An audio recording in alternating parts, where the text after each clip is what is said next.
Entrevistamos ahora a la profesora Milagros León con motivo de la Noche de los Investigadores. Nos va a hablar de catástrofes epidémicas en la Edad Moderna. Profesora León, ¿hubo catástrofes epidémicas en otras épocas?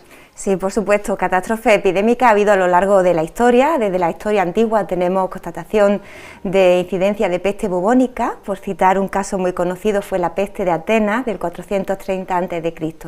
De todas formas, con perspectiva histórica, hay dos grandes hitos trágicos, pero hitos que marcan la historia de la humanidad.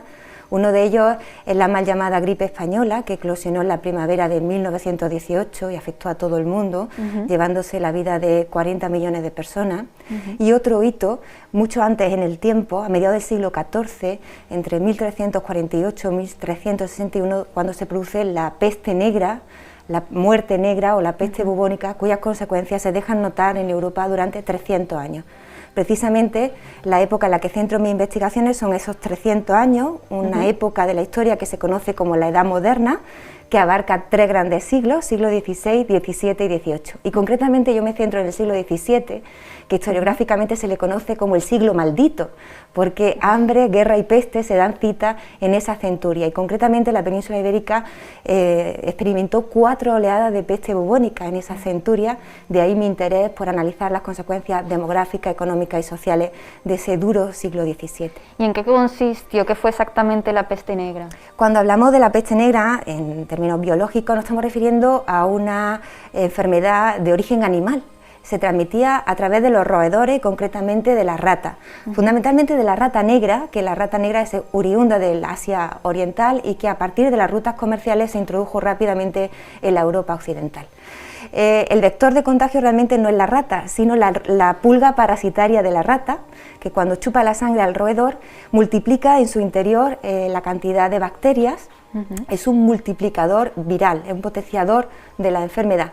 Si la pulga parasitaria no encuentra otro roedor, pica al ser humano, y una vez que un ser humano está infectado puede contagiar a otro rápidamente por la cercanía física o el contacto. ¿Y qué consecuencias tenía para los seres humanos, para las personas? Consecuencias clínicas, por así decirlo. El que se llamara peste no es baladí, se llamaba peste porque la persona infectada por esta enfermedad, de ella emanaba un hedor pestilente. Dicen las crónicas médicas de la época que olía a paja podrida. Cuando la pulga parasitaria infectaba al ser humano, esa bacteria se introducía en el torrente sanguíneo, iba a parar a los nódulos linfáticos, que están situados detrás de la oreja, de la axila y de la ingle, y provocaba como una hinchazón.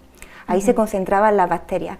Si esos bubones, hinchazones, eclosionaban hacia adentro, producían fuerte hemorragia y el enfermo se cubría de negro, de ahí la peste negra, porque el enfermo se cubría, como digo, por esa hemorragia completamente de negro. Para evitar esto, la medicina de la época lo que hacía, los cirujanos de la época, era hacer una incisión sobre la buba para que eclosionara hacia afuera, o bien quemarla con un hierro a alta temperatura para que se formara una costra y así caerse. En cualquier caso, métodos médicos muy rudimentarios que en la mayoría de los casos lo que hacía era acelerar la muerte del enfermo. Y ahora sí conocemos el origen, pero en ese momento, ¿cómo se descubrió?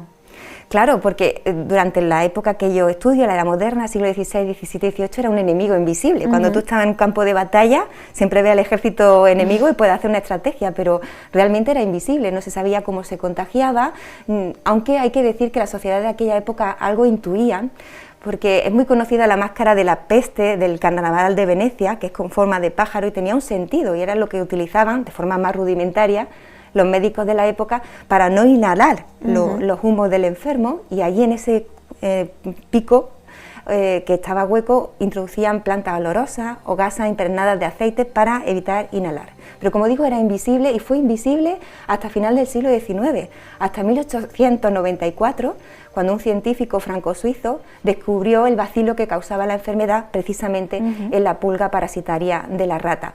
El bacilo que causa esa enfermedad lleva, por tanto, el nombre de su descubridor, de este científico franco-suizo, Alexander Yersin, y se llama la Yersina pestis. Y retomando la pregunta anterior, ¿qué impacto tuvo la peste en el siglo XVII? Impacto de todo tipo, demográfico, tremendo, fueron cantidad de millones de vidas las que se perdieron, aunque es muy difícil calibrar porque en este periodo de la historia no había censos de población como tenemos actualmente.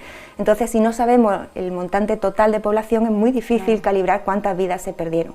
Sí que en la documentación oficial sabemos o podemos contabilizar el número de carneros o fosas comunes para enterrar a los difuntos, que superaban el centenar, y en esas fosas comunes se ponían los cuerpos, cal viva para la descomposición y tierra, así hasta que la fosa se llenaba y se sellaba. Como digo, es muy difícil cuantificar numéricamente las pérdidas demográficas, que fueron muchas.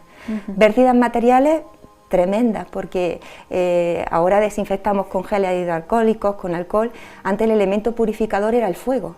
Todo lo que había sido o había entrado en contagio con un enfermo tenía que pasar por el fuego, con lo cual la destrucción en seres personales, de los talleres de artesanos, fue terrible.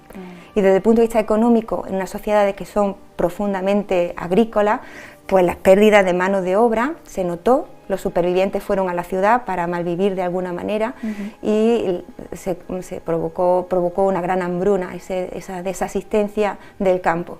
Después de una crisis epidémica siempre vamos a ver que las sociedades de esta época se dedican más a la ganadería, mucho más agradecida porque obtienen lana, carne, leche de una forma mucho más fácil que una agricultura que implica una inversión de tiempo y esfuerzo y luego no sabe si fructifica. Una crisis epidémica siempre va acompañada de una crisis económica, como podemos comprobar actualmente. Haciendo referencia, ¿no?, a la situación actual, ¿se pueden entonces establecer paralelismos entre la peste del siglo XVII y la situación actual con la COVID-19? Sí, se pueden establecer paralelismos y diferencias también en el origen, porque durante el medievo, la peste negra, había que buscar un culpable. En una sociedad profundamente religiosa y antisemítica fueron los judíos, en esa mediada del siglo XIV, los culpables de envenenar los pozos de agua y que hicieran cundir la enfermedad. En los siglos XVI, XVII y XVIII se cambió esa mentalidad, aunque seguía profundamente religiosa, y se interpretaba la enfermedad como un castigo divino. Y todos eran responsables de alguna medida de ese castigo divino, porque todo el mundo tiene alguna conducta desviada por la cual merece el castigo.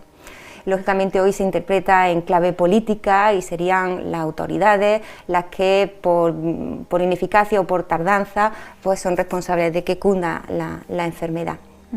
Y desde el punto de vista sanitario, ¿se podría hacer habría alguna similitud o...? Pues fíjate que sí, a pesar de la distancia cronológica, desde el punto de vista sanitario encontramos similitudes, porque la historia cíclica se repiten y también los métodos. El confinamiento que nosotros estamos aplicando desde el mes de marzo en distintas fases ya se aplicaba en la Edad Moderna, en el siglo XVII. Las ciudades se blindaban, se cerraban, se tapiaban, nadie podía entrar ni salir, por lo tanto el confinamiento ya existía en el siglo XVII. También la higiene con el fuego que hemos dicho, y a falta de gel hidroalcohólico, para las personas se utilizaba el vinagre. A las personas que sobrevivían se les daba baños de vinagre, se les cortaba el cabello y las uñas porque se consideraban excrementos del cuerpo. La higiene, por lo tanto, muy importante también en esta centuria. Y vuelvo a lo de la mascarilla, ¿no?, que ahora forma parte de nuestra rutina. Las mascarillas que se ponían esos médicos con forma de pico para inhalar el hedor del enfermo y los humos del enfermo, también las encontramos en la edad moderna. Y termino tu pregunta recordando a un enfermero del siglo XVII, Simón López, que en su manual para atender a los apestados decía que había 3 grandes medidas para atajar la enfermedad: oro, fuego y castigo. Oro era invertir lo necesario para atajar la epidemia, todo lo que fuera necesario había que gastar el dinero. Fuego, elemento purificador, por lo tanto la necesidad de desinfección. Y castigo para aquellos que no cumplieran las normas y las leyes. Estas mismas medidas de oro, fuego y castigo, en otro contexto, son las que se aplican actualmente a la espera de esa ansiada vacuna. Muchísimas gracias, profesora León, por compartir con nosotros su conocimiento y su investigación sobre la Edad Moderna y asociada, ¿no?, la catástrofe asociadas a este periodo. Un placer, muchísimas gracias a vosotros y a vosotros.